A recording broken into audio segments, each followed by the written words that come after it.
with a story. Right, and we're getting these stories carried out. All right. But making it quickly, here is what was called Warren Court. I liked the idea. I was intrigued with the buildings because the ironwork looked very much. Just in doing the buildings and developing the figures, it suddenly became a wedding party. And there again, the painting dictated the story to me. The story came out of the painting. What interested me, Bud, was I noticed, and maybe you've done this in other paintings that I haven't seen, but for the first time you started to, and maybe you've done this in other paintings that I haven't seen, but for the first time you started to fuse figures and environments. You notice that the grading goes over the characters, and so that we begin to break down the reality of the dimension.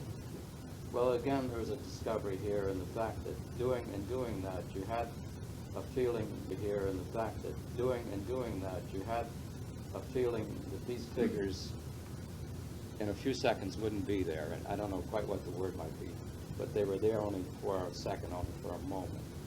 They were temporary sort of things. And this scene in another minute or two would be quite different than it is at the moment there. So that it gave you that feeling of a momentary wedding party that was there and gone shortly afterward. This next one, not by Brett alone, has a very interesting story. I hope you would tell it. Well, this is a little bit different in the sense, and about the same time. But this was a man that was well over, and I worked with him in Hand Harmon in Fairfield. This room that we're in here is the change room. I don't know who that fellow is standing alongside there. A helper, you know.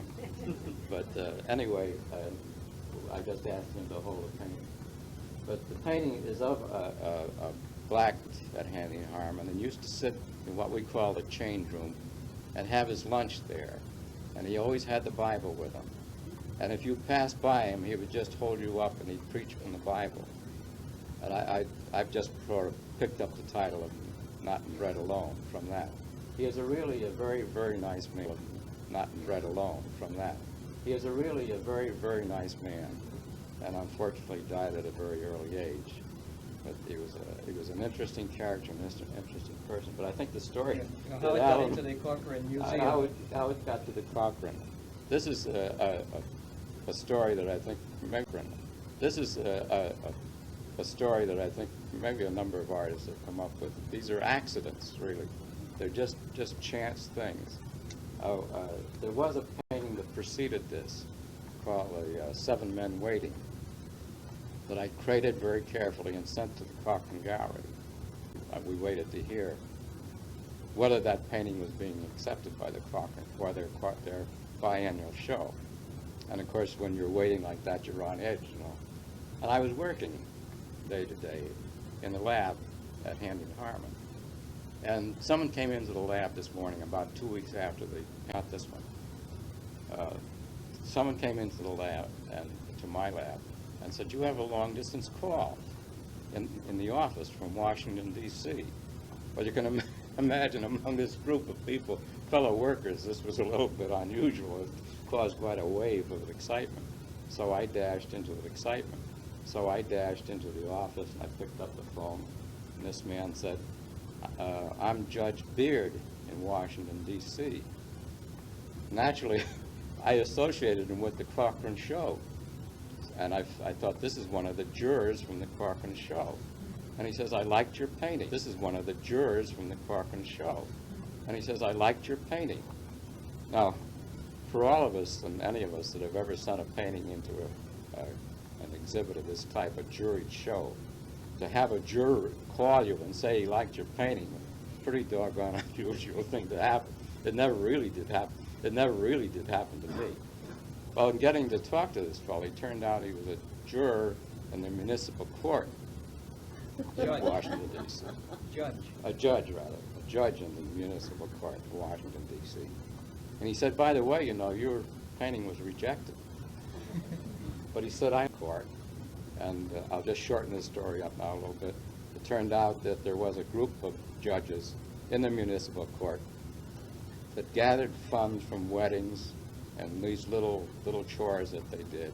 And they put that money into a fund to buy paintings for the municipal court. And 7 men, some of these funds for the municipal court. But then, going back to this painting now, Judge Beard kept in touch with us and every year sent us a notice on how that collection was doing and what they were doing with it, and it was building up quickly. But then he sent going with it, and it was building up quickly. But then he sent, in a year or two, he sent and asked if we would send slides of the work, and he thought he might be interested in buying something for his own collection. That's what happened to the Not in Bread Alone. Judge Beard did buy it. We did ship it, Not in Bread Alone. Judge Beard did buy it. We did ship it to Washington. And he did have it in his private collection for about 2 years, and then he gave it to the Cochrane. Now, where it is and what storehouse, the Cochrane's many storehouses, I don't know, but it's there. I find that very ask the jurors in the Cochrane. All right, this is Bridgeport realism in terms of these first slides. And now we've selected 4 slides of these early works that begin to anticipate later directions. Say something about this. I felt that clowns, Alan asked me why I was so interested in clowns and harlequins and that sort of thing. And the reason I was born and grew up just within 2 blocks of the circus winter quarters, and so was closely associated. So clown always appeared to me to be the sort of color, the smell, the earthy smell of a circus. He seemed to be the character of the circus. He might have been the low man on the totem pole. He might have been the last in the pecking order. But still, he had the character of what I felt the circus was all about. Clown becomes sort of a chameleon. He's absorbed the color surrounding him. The stripes of the tent behind him, the stripes of his trousers, all sort of meld him in together, bring him in. He's part of the circus. And that's the story of the circus clown. Different. Did you want to say something? No, just this again to follow the clown motif as one of the threads and recurring images through many of the paintings we'll look tonight. And I just saw in this early painting, again, something we'll pick up, the dancing mouse motif that we'll pick up later in wall drawings. And then a very interesting pickup later in wall drawings. And then a very interesting departure. It seemed to me you did something different with the clown in this painting. Well, here is an example of what I was talking about and gathering the story out of what happened while painting. It was the activity of painting while painting. It was the activity of painting, was the act of painting that brought this thing about, brought about the story related to it. The clowns, I began to create, just simply draw. None of this work has any pre-concept of the content. There's no planning. The work takes place immediately on, this happens to be, and I've used it so many times, untempered masonite. The work begins there and there alone. It's sketched out there. Whatever happens, and the 3 of them, especially the one in the upper left, playing a violin, a very innocent sort of clown person, one that you wouldn't take offense at, one that was a happy sort of person. The other fellow with the flute, no problem with him. He doesn't worry you. He doesn't. You're not concerned with what he's thinking. The lower left, the man in the lower left, is involved with this rather large, bizarre figure that might not even be a clown, but dressed in some rather dressed in some rather odd clothing. Large, powerful hands, and from his hands dangled this little innocent mouse that he was tormenting. Now, all of them really in the whole scene are taking some part in this, even the man, the innocent man with the violin, isn't interfering, but playing to make this little mouse dance. And the fellow with the flute taking part also. The figure on the lower left, really involved in it, really excited by it. And it, to me, was just an exhibition of strength being used to overcome little innocent things.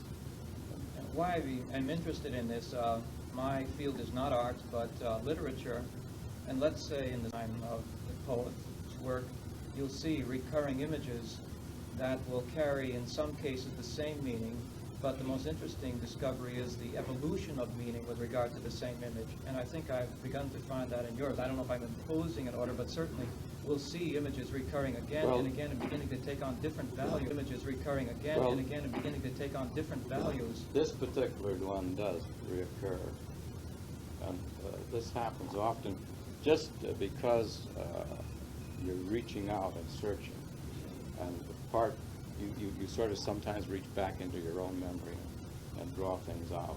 Or sometimes reach back into your own memory and draw things out. So this is where the reoccurrence. Here's another one we picked up an early painting in The Man in the Cage. I don't know if we have to say anything other than that. Another one, the tattooed man. I don't know if you want to tell a little bit of background. I was in what you told me about this one last night. Surprised me. I've always been interested in tattooed men or tattooed people. I've been interested in the tattoo and the design of the tattoo in itself. And I think there's something psychological about tattooed people. I think there's a reason for them being tattooed people. But in this case, the tattoos on this man's body are identifications of his ancestry. These particular designs that were tattooed on the body were family identifications. They came down through generations, and a certain design meant relationship to a family. The cap on this, I call him the tattooed man.